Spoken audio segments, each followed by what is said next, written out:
Ladies and gentlemen, let me say something that might sting a little. Being nice to a narcissist isn't helping you. It's fueling them. You think your kindness will soften them, earn their respect, or keep the peace. But what you're really doing is giving them power. Today, I'm not here to tell you to be mean. I'm here to show you something smarter. Because this isn't about being rude. It's about being effective. So stop over-explaining. Stop people-pleasing.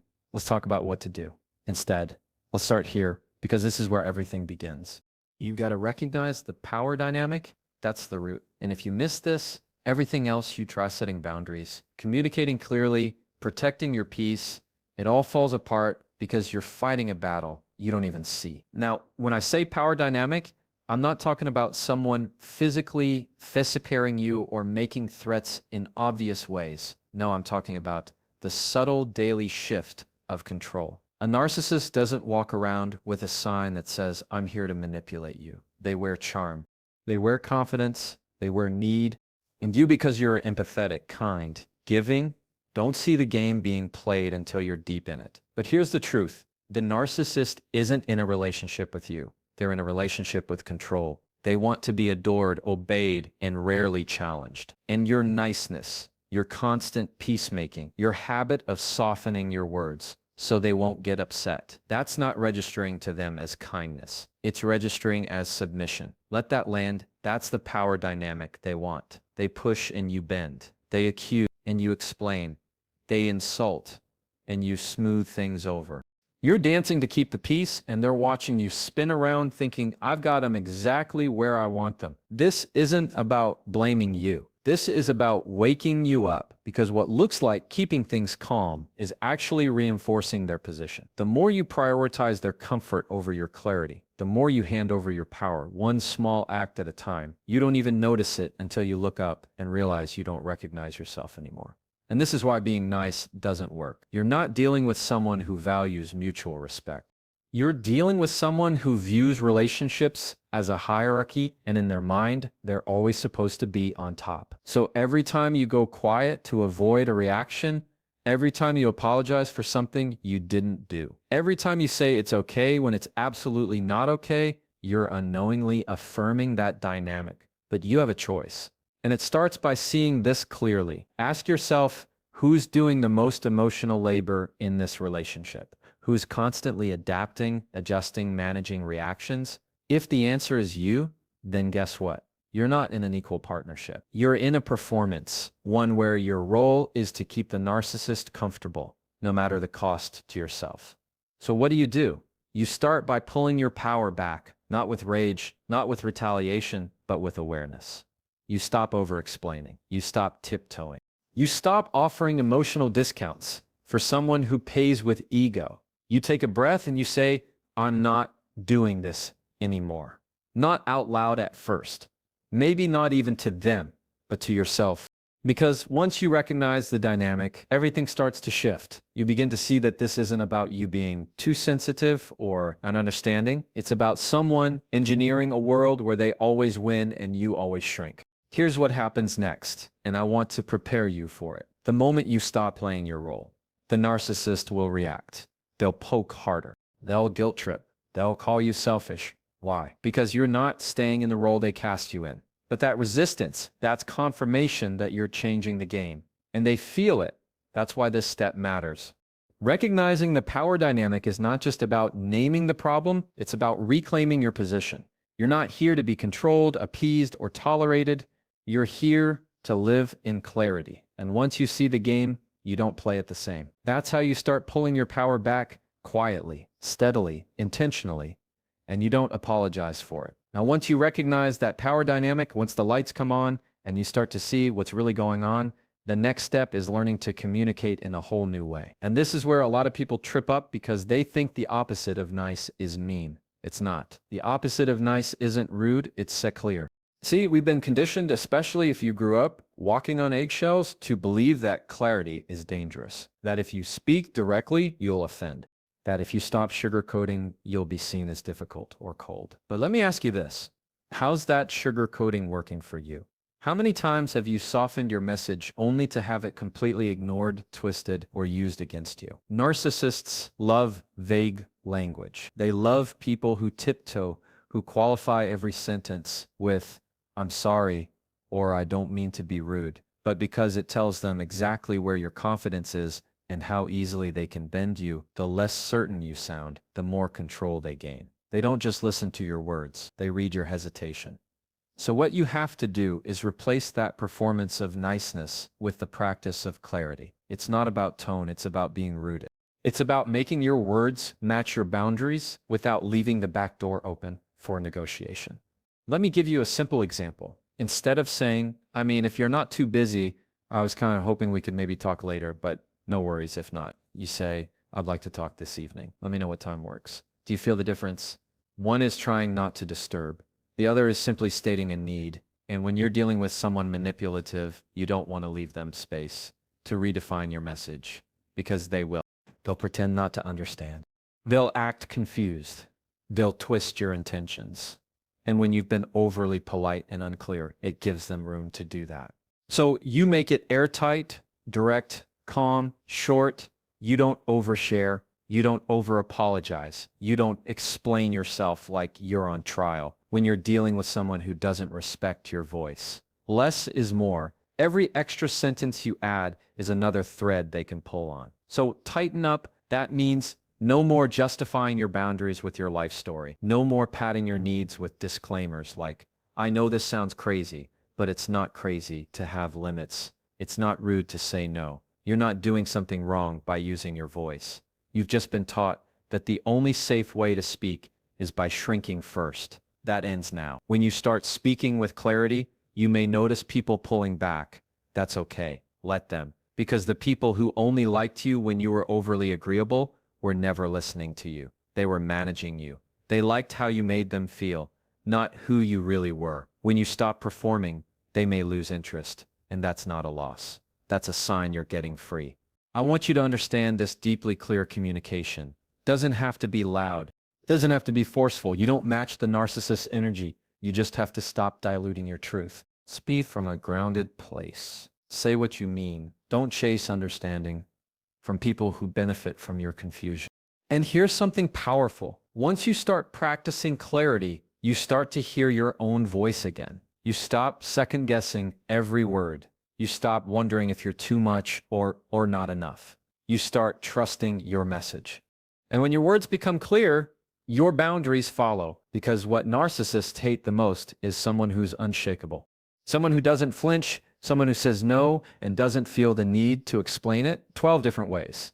That kind of presence isn't mean, it's mature. It's not aggressive, it's aligned. You don't owe anyone a softened version of your truth just to make them feel bigger. You owe yourself the dignity of being clear. So now that you've recognized the power dynamic and started practicing real clarity, not just politeness, there's another shift you need to make. One that's not always intuitive, especially if you're used to being emotionally available, empathetic, and responsive to everyone's moods. But when it comes to dealing with a narcissist, there's a strategy that will protect your peace more than any perfect phrase ever could. It's called emotional detachment, or what some call the gray rock method. And it's exactly what it sounds like, a gray rock, dull, boring, unbothered, unmoved. You don't shimmer. You don't react. You don't dance when they poke you. You stop giving them the spark they crave. Because make no mistake, a narcissist isn't just looking for attention, and they're looking for a reaction. That's their fuel. If they can get under your skin, they feel powerful. If they can make you angry, guilt you into a long explanation, or drag you into a circular argument, you've just fed their ego. They win. Not because they're right, but because you engaged, you showed them that they still have control over your emotions. And that's where most people get stuck. You think if you can just say it right, they'll finally hear you. Or if you explain how hurt you are, they'll finally understand. But here's the part. No one wants to hear. They already know. They know they hurt you. They know they crossed the line. They know you're upset. And they're using that as confirmation that they're still in control. So how do you stop that pattern? You go gray. You remove the emotional charge. You stop giving them that satisfying reaction. And that doesn't mean you're cold or cruel. It means you're calm and unshaken. When they insult you, you don't defend yourself. When they try to provoke you, you don't take the bait. You don't argue. You don't engage, You stay steady, uninteresting, neutral. Now, this can feel unnatural at first, especially if you're someone who's used to being emotionally expressive or trying to fix conversations, but you have to remind yourself you're not in a healthy dialogue here. You're not trying to build connection. You're trying to protect yourself from manipulation. Let's be clear. Going gray isn't about being passive. It's about being strategic. You're not rolling over. You're stepping out. You're saying, I'm not available for this chaos anymore. It's choosing peace over performance. And you'll notice the more emotionally neutral you become, the more frustrated they'll get. They may escalate at first. Try harder to get a rise out of you.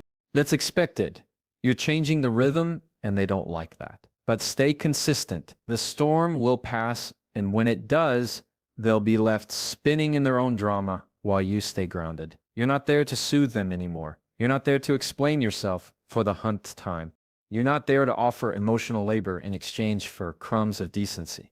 You've outgrown that. And I want to say this clearly, emotional detachment isn't disconnection from your values. You're not abandoning your integrity. You're using it. You're deciding that your energy is sacred, that not every comment deserves a comeback, that not every insult requires a response. That's sometimes the strongest thing you can do is not react, because when you stop reacting, you become unpredictable. You break the pattern. You stop feeding the narcissist cycle. And suddenly, the same tactics that used to work don't. They can no longer push your buttons because you've taken them off the table. This doesn't mean you're numb. It means you've stopped making your emotions public property.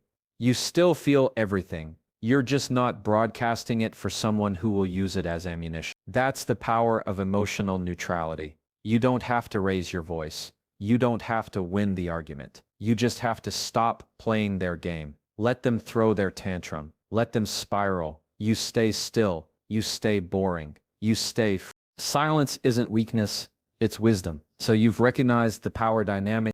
You've learned how to be clear, not just nice. You've practiced emotional detachment even when every part of you wanted to defend yourself or explain. That brings us here to the next piece. People struggle with the most holding the boundary without guilt. Now listen, I get it for a lot of people, especially the ones who've been trained to be the fixer, the peacekeeper, or the one who always keeps things together. Boundaries feel harsh. They feel selfish. You've been taught that saying no means you're letting someone down, that you're not being understanding enough. But the truth is, boundaries are not a rejection of the other person. They're a declaration of your values. And if someone treats your boundary like a betrayal, they were never respecting you to begin with. Here's what happens when you set a boundary with a narcissist. They test it immediately. They'll guilt you. Wow, I guess you don't care anymore.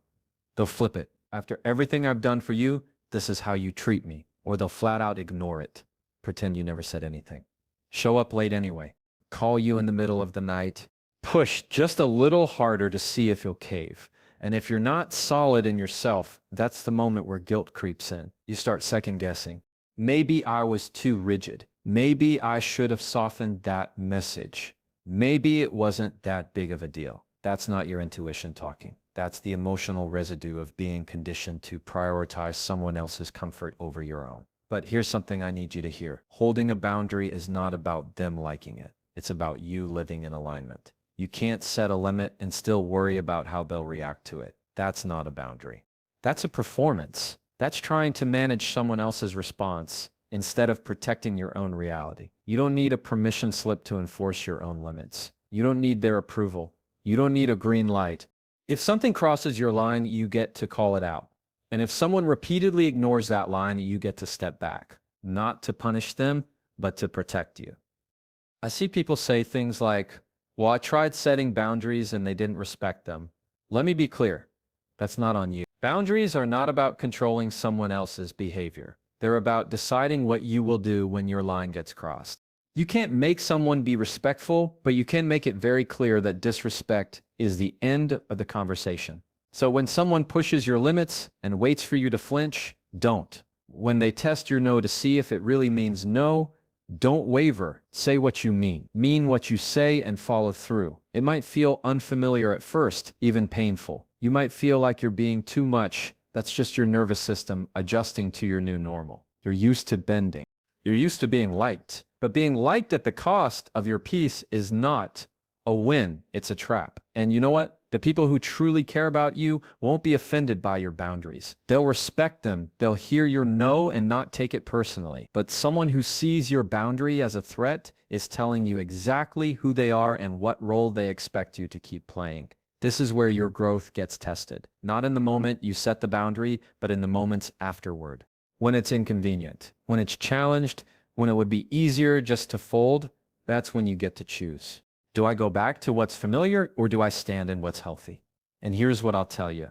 It gets easier. The guilt fades, the confidence builds. The more you practice it, the more natural it feels. And soon, what used to feel like confrontation starts feeling like clarity. What used to feel like guilt starts feeling like relief. You are not responsible for someone else's reaction to your boundary. You're only responsible for honoring it. If you've made it this far, if you've recognized the power dynamic, stepped into clarity, practiced emotional detachment, and learned how to hold your boundaries without flinching, then there's one more thing you've got to do, and it's probably the most important one. You've got to redirect your energy towards self-respect. Because here's the reality. When you've been dealing with a narcissist for weeks, months, sometimes years, your energy has been spent on them. Every reaction, every strategy, every moment you've questioned yourself, defended yourself, tried to fix the situation, or win them over, it all takes something from you, piece by piece. And the trap is that it starts to feel normal. It starts to feel like this is just how relationships work, but it's not. That's not love. That's not connection. That's survival. That's management. That's waking up every day wondering what version of them you're going to get and adjusting yourself just to get through it. And you don't even realize how much of your life you've built around avoiding their next eruption or proving your worth or chasing that fleeting moment of validation. They dangle in front of you just enough to keep you hoping. They don't feed your self-esteem, they feed on it. And eventually you start confusing their occasional praise with love. You start thinking that maybe if you could just say it better, do more, be less sensitive, you'd finally get the peace you deserve. But you won't. Not with them.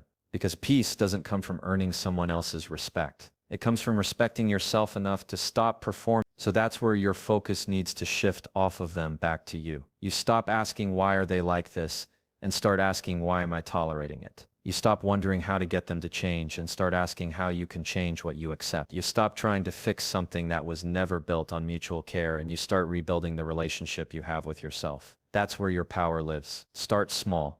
Start with the way you talk to yourself. If you wouldn't let a friend speak to you the way this person does, why do you accept it in your own mind? That critical voice that echo as every insult you've heard from them.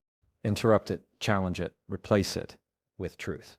And not the performative kind, not the I'm fine mask you wear to survive. I mean, the real kind, the kind that says, I am allowed to take up space. I am allowed to feel what I feel. I don't have to be perfect to be worthy. And don't just stop at your thoughts. Look at your habits. Where's your energy going? Who are you bending for? What are you saying yes to?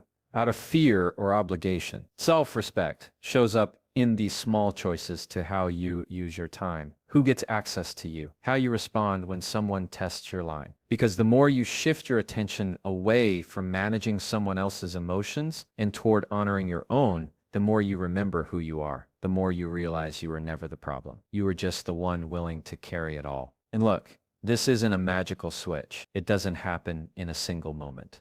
But the more you choose yourself genuinely, not out of anger, not out of spite, but out of care, the more you stop needing validation from someone who never had the capacity to give it to begin with. They don't get to define your worth. That's your job now.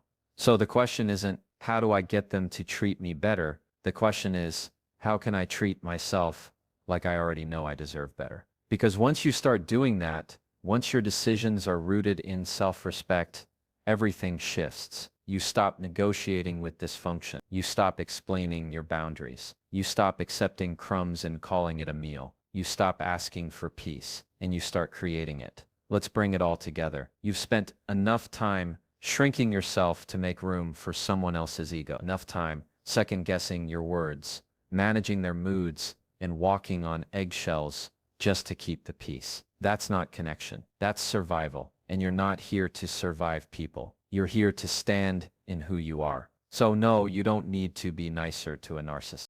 You need to be as clearer. You need to be as calmer. You need to be as stronger in your boundary and softer toward yourself. You stop reacting. You stop explaining. You stop probing. And you start reclaiming your voice, because at the end of the day, this isn't about them. It's about you. It's about protecting your peace without apology. It's about choosing clarity over chaos. And most of all, it's about remembering that the strongest thing you can do is stop asking for respect and start giving it to yourself.